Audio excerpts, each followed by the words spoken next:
आज मैं आपको एक सच कहानी है जिसको मैं बयां करने वाला हूं और ये आप सुन करके बहुत अजीब सा लगेगा। और ये जो सच्चाई है वो शुरू से लास्ट तक मैं आपको बताने की कोशिश करूंगा।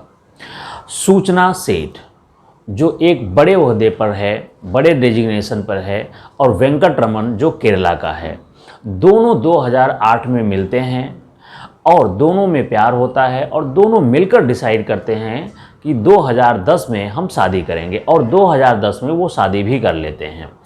2010 के बाद यानी 8 साल के बाद लगभग 2019 में एक बेटा पैदा होता है और न जाने क्यों उन दोनों के बीच क्या बात होती है, बेटे के पैदा होने के बाद ही यानी 2020 में वो तलाक को लेकर के फैमिली कोर्ट में पहुंच जाते हैं, जहां उनके ऊपर केस भी चलता है। वो दोनों अलग होना चाहते हैं। जब अलग होना चाहते हैं तो सूचना सेठ चाहती है कि बेटे की कस्टडी मुझे मिल जाए, उसकी मैं परवरिश करूंगी। और फर्स्ट अटेम्प्ट में यानी फर्स्ट हियरिंग में फैमिली कोर्ट का आदेश जो होता है वो सूचना सेठ के पक्ष में चला जाता है और वो खुश हो जाती है, यानी बेटे की जो कस्टडी होती है वो माँ के पक्ष में चली जाती है। इससे वेंकट रमन जो उसका हस्बैंड है बहुत नाराज़ होता है। उसको दुख होता है कि मैं अपने बेटे से नहीं मिल पाऊँगा। दरअसल कुछ दिन बीतता है और कोर्ट ने फिर एक आदेश जारी करता है वेंकट रमन को कि वो अपने बेटे से महीने में एक बार मिल पाए।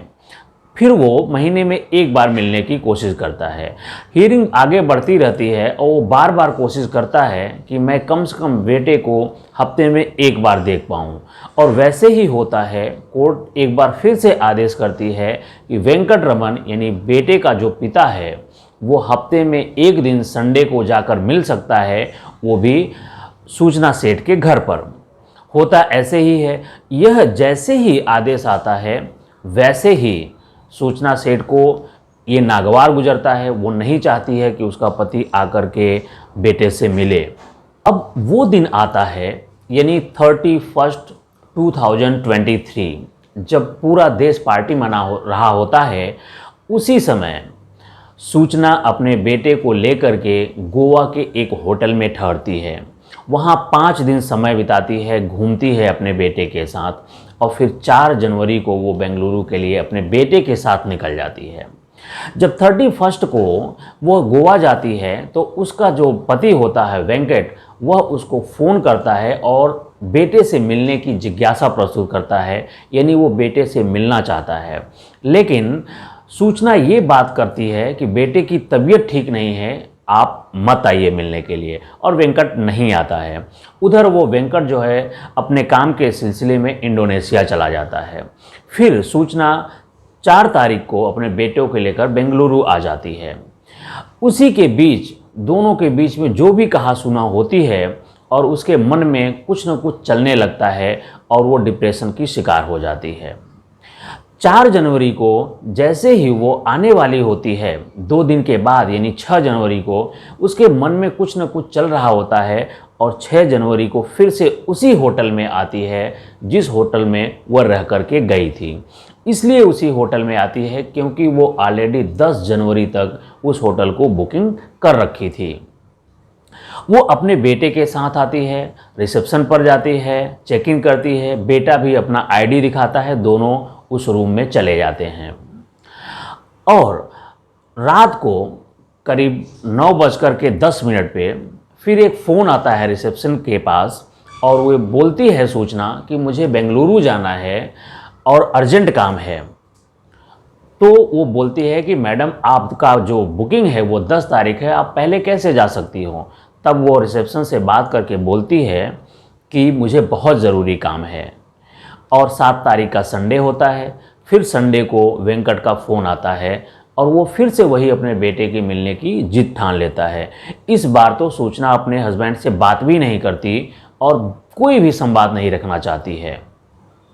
7 तारीख भी निकल जाता है। 8 तारीख को वो होटल के जो एम्प्लॉई हैं उनको कन्विंस कर लेती है कि मुझे बहुत ज़रूरी है और बेंगलुरु जाना है। तब होटल के जो कर्मचारी हैं वो बताते हैं कि मैडम आप जाइए आप एयरपोर्ट से जाइए, वहाँ से ईजी भी रहेगा और आपको सस्ता भी पड़ेगा। यहाँ पर सूचना सेट कहती है कि आप पैसे की फिक्र ना करें, मेरे लिए कैब बुक करें। कैब बुक करने की जिद करती है और वहाँ के जो मैनेजर होते हैं वो कैब बुक करते हैं। कैब एक इनोवा होती है। लगभग 8 से 9 के बीच में 1 बजे कैब जो है वो होटल के गेट के सामने पहुँचती है। इस बात की सूचना सेठ को दी जाती है और सूचना सेठ एक बैग के साथ नीचे उतरती है, बिल पे करती है, चेकआउट करती है और बेंगलुरु के लिए निकल जाती है। जब वो चेकआउट करती है तब होटल का स्टाफ, जो कि रूल्स होता है कि अगर कोई भी गेस्ट आया है उसको चेकआउट करने के बाद वो रूम क्लीन किया जाता है, स्टाफ के द्वारा साफ़ किया जाता है ताकि दूसरा गेस्ट आकर के वहाँ रह सके। जैसे होटल का स्टाफ, क्लीनिंग स्टाफ उस रूम में पहुँचता है, वो लोग बहुत घबरा जाते हैं, बहुत डर जाते हैं। क्यों डर जाते हैं? क्योंकि देखते हैं कि वहाँ पर खून के कुछ धब्बे दिखाई देते हैं। वो तुरंत जो है डर से अपने मैनेजर को फ़ोन करते हैं और बताते हैं सारी बात कि मैं इस रूम में आया हूँ क्लीनिंग के लिए, लेकिन यहाँ कुछ खून के धब्बे दिख रहे हैं। मैनेजर भी डरता है, वो पुलिस को इन्फॉर्म करता है। जैसे ही पुलिस को इन्फॉर्म करता है, पुलिस आती है। सबसे पहले पुलिस सीसीटीवी चेक करती है। सीसीटीवी फुटेज में देखा जाता है कि जब सूचना सेठ आती है 6 जनवरी को तो अपने बेटे के साथ आती है, लेकिन जब निकल रही होती है तो एक बड़ा सूटकेस लेकर के निकल रही होती है। डाउट होता है उसको और फिर कैब का जो ड्राइवर है उसको फ़ोन किया जाता है कि इस जो लड़की है उसको पकड़िए, यानी महिला को पकड़िए। जब वो महिला पकड़ी जाती है तब उसका बैग चेक होता है तो उसके बैग में वो लाश निकलती है, यानी वो बच्चे की लाश निकलती है। पुलिस जो है कस्टडी में ले लेती है। इसके बाद जब वो पूछती है कि क्या ये बेटा तुम्हारा है, तो बड़े ही आराम से वो कहती है कि हाँ, ये बेटा हमारा है। बात यहाँ ख़त्म नहीं होती है, क्योंकि सबसे जो महत्वपूर्ण पार्ट है वो ड्राइवर, जिसका नाम है रे जॉन। रे जॉन क्या करता है, जब उसको ले जा रहा होता है तो बताता है पुलिस को। ड्राइवर ने पुलिस को अपने बयान में जो कुछ बताया उसे आप सुनकर के शॉक्ड हो जाएंगे। उसने बताया पुलिस को कि जब मैं होटल के पास पहुंचा तो एक बैग लेकर के मैडम उतरी और उन्होंने कहा कि ये बैग कार में डाल दो। जब मैं उस बैग को उठाया तो वो बैग बड़ा भारी था। मैंने उनसे रिक्वेस्ट किया कि मैडम कुछ सामान इसमें से निकाल करके क्या ये बैग को हल्का कर सकते हैं। मैडम ने उसे साफ मना किया और कहा कि इसको ऐसे ही डालना होगा गाड़ी में। और वो ड्राइवर ने बताया कि उस बैग को मैं घसीटते हुए फिर ला करके कैब में डाला। यही नहीं, 10 घंटे के सफ़र के बाद भी मैडम ने उससे एक शब्द नहीं बोला, केवल चुपचाप कार में बैठी रहीं, यानी कैब में बैठी रहीं। 10 घंटे के बाद एक शब्द बोलती हैं ड्राइवर से कि क्या आप मुझे पानी लाकर दोगे। वो पानी मंगवाया जाता है 1 बोतल के लिए। फिर से शांत खामोशी के साथ बैठ जाती हैं। कुछ दूर गाड़ी जाती है। जब बेंगलुरु की तरफ गाड़ी जाती है तो कर्नाटक और गोवा बॉर्डर पे वहाँ पर बड़ा जाम लगा होता है।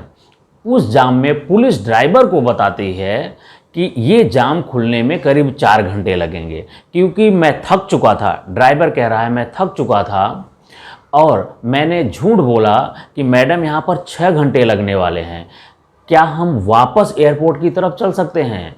तो मैडम ने कहा नहीं, हमें बाय रोड ही जाना है। तब ड्राइवर को लगा कुछ तो गड़बड़ है। जैसे ही ये सोच रहा था उतने में पुलिस का फ़ोन ड्राइवर के पास आता है, यानी रे जॉन के पास आता है और उसको सूचना दी जाती है कि जो महिला कैब में बैठी है उसको किसी भी नज़दीकी थाने में लेकर जाया जाए। अब वो ढूंढने लगता है कि कहाँ है नज़दीकी थाना। जीपीएस में ट्रैक करता है, गूगल से ट्रैक करता है, नहीं मिलता है।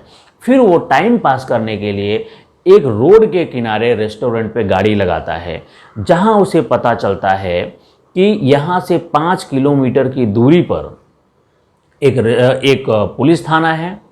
तब वह उसको थोड़ी सी तसल्ली मिलती है और एक अधिकारी जो है उसको लगातार फ़ोन से ट्रेस कर रहा था, वो ले जा कर के फिर उस पुलिस थाने में गाड़ी को खड़ा करता है।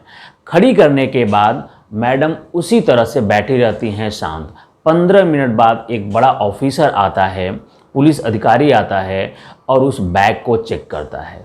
बैग में लड़के की एक लाश मिलती है। मैडम अभी भी बैठी हैं। चेक करने के बाद फिर पुलिस अधिकारी मैडम से पूछता है कि क्या ये तुम्हारा बेटा है? बड़े ही शांत और संयम तरीके से मैडम का जवाब होता है हाँ। फिर पुलिस उनको कस्टडी में लेती है। कस्टडी में लेने के बाद ये एक दूसरी तरफ होता रहता है और यही पुलिस वाले वेंकट को फ़ोन करते हैं। उनको इन्फॉर्म किया जाता है कि आप पुलिस चौकी आओ क्योंकि आपका बेटा मर चुका है। वो आनन फानन में वकील को लेता है और पुलिस थाने में पहुंचता है। आपस में 15 मिनट की मीटिंग के बाद दोनों एक दूसरे पर आरोप लगाते हैं। वेंकट कहता है कि तुमने हमारे बेटे को क्यों मारा, लेकिन ये तो आरोप है। सूचना सेठ, मैं आपको क्लियर बता दूं कि मीडिया में बड़ी अफवाहें चल रही हैं कि सूचना सेठ ही मर्डर किया है अपने बेटे का, लेकिन वो इस बात से इनकार कर रही हैं। उसने अपने बयान में कहा कि मैं जब सो रही थी तब मेरा बेटा जिंदा था, यानी वो मृत नहीं था, लेकिन जैसे ही मैं सो के उठी तो मैं पाया कि मेरा बेटा मर चुका था। मीडिया ट्रायल अलग चीज़ है, लेकिन जब तक इंक्वायरी पूरी नहीं हो जाती है हम किसी को मर्डर नहीं ठहरा सकते एज अ लॉ। तो मैं ये नहीं कहूँगा कि जो सूचना सेठ है वही मर्डर है। हम बाद में देखेंगे क्या है, क्योंकि पुलिस की इन्वेस्टिगेशन अभी भी चालू है। साथ में जो उसका वेंकट रमन है वो आरोप लगा रहा है कि जो मेरे बच्चे की मौत हुई है उसकी पूरी जिम्मेदारी वो सूचना सेठ पर है, उसकी रिस्पॉन्सिबिलिटी उसी की है, उसी ने मारा है। अब यह आगे देखने की बात है, लेकिन कुछ सवाल मन में उठता है कि अगर सूचना सेठ ने अपने बेटे को नहीं मारा तो वो बैग में क्यों लेके जा रही थी? अगर सूचना सेठ ने अपने बेटे को नहीं मारा है तो वो पुलिस को इन्फॉर्म क्यों नहीं की? अगर वो सूचना सेठ को नहीं मारी है तो वहाँ पहुँचने के बाद उन्होंने क्यों कहा कि तुम सारे जिम्मेदार हो? कहीं ना कहीं अभी भी कुछ क्लियरिटी बाकी है। ये सवाल उठते हैं एक क्वेश्चन के तौर पर। आपके मन में भी कोई भी सवाल उठ सकता है तो आप मुझे कमेंट में बता भी सकते हो।